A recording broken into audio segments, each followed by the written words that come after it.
The True Story of Arthas, the Lich King. Alright, so you guys heard a lot about Illidan. Let's move on to Arthas. Okay, so Arthas was the Prince of Lordaeron and was born in a city called Capital City.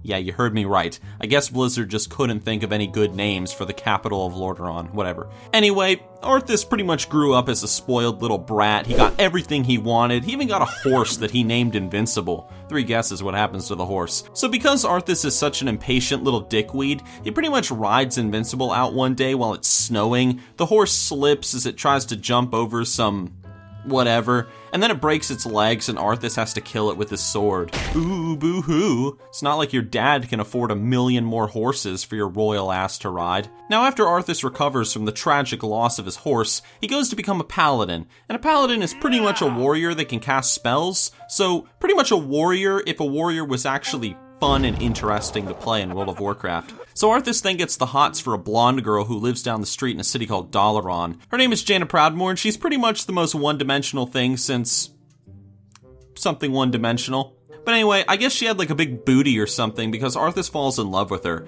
One day when they're teenagers, they bang each other, they fall in love or something, there's some creepy blood elf guy who stalks them around named Kael'thas, and everything seems pretty cool, aside from the creepy blood elf.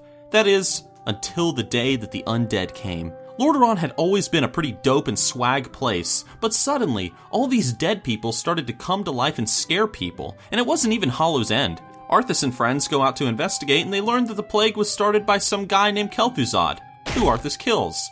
Then they realize that Kel'Thuzad worked for some vampire monster, so Arthas decides to kill him too. Now one day on his never-ending quest to kill Nosferatu, Arthas realizes that one of the big cities of Lordaeron, Stratholme, is tainted by the Scourge and its grain, and he's forced to make a decision.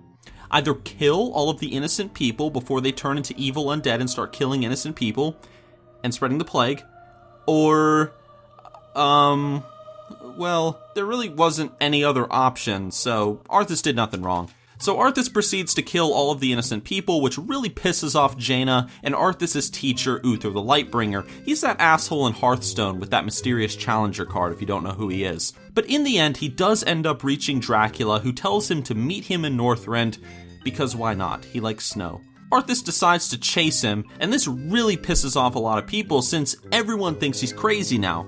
In Northrend, Arthas finds a magic rune blade called Frostmourne that totally wasn't cursed in any way, shape, or form.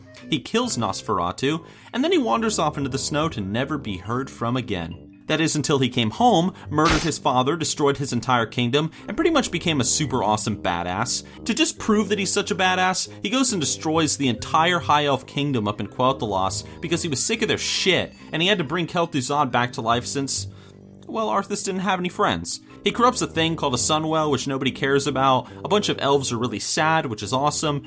And that's pretty much it. And did I mention that after getting that cursed rune blade and becoming a super cool undead guy, he brought his horse Invincible back to life because, he needed a horse to ride or whatever. So fast forward a bit, and Arthas is told he needs to save his new master, the Lich King, from a fish lesbian, a beta night elf who hasn't been laid in over 10,000 years, and that creepy blood elf that used to follow him and Jaina around when they were younger. Arthas goes back to Northrend, he builds up a huge army of undead, he decimates the armies of the fish lesbian and the creepy blood elf stalker guy, and then he proceeds to cut the dick off of the beta night elf who calls himself Illidan.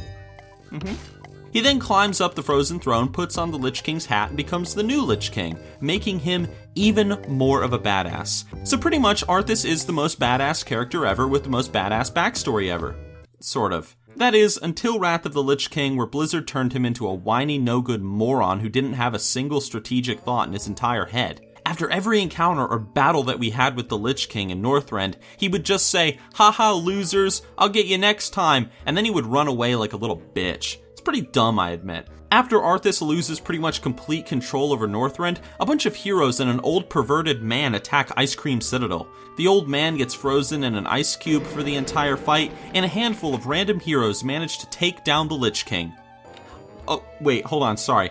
Actually what happened is all the heroes are killed at the last second, and then the old man pops out of his ice cube and saves the day instead. Oh.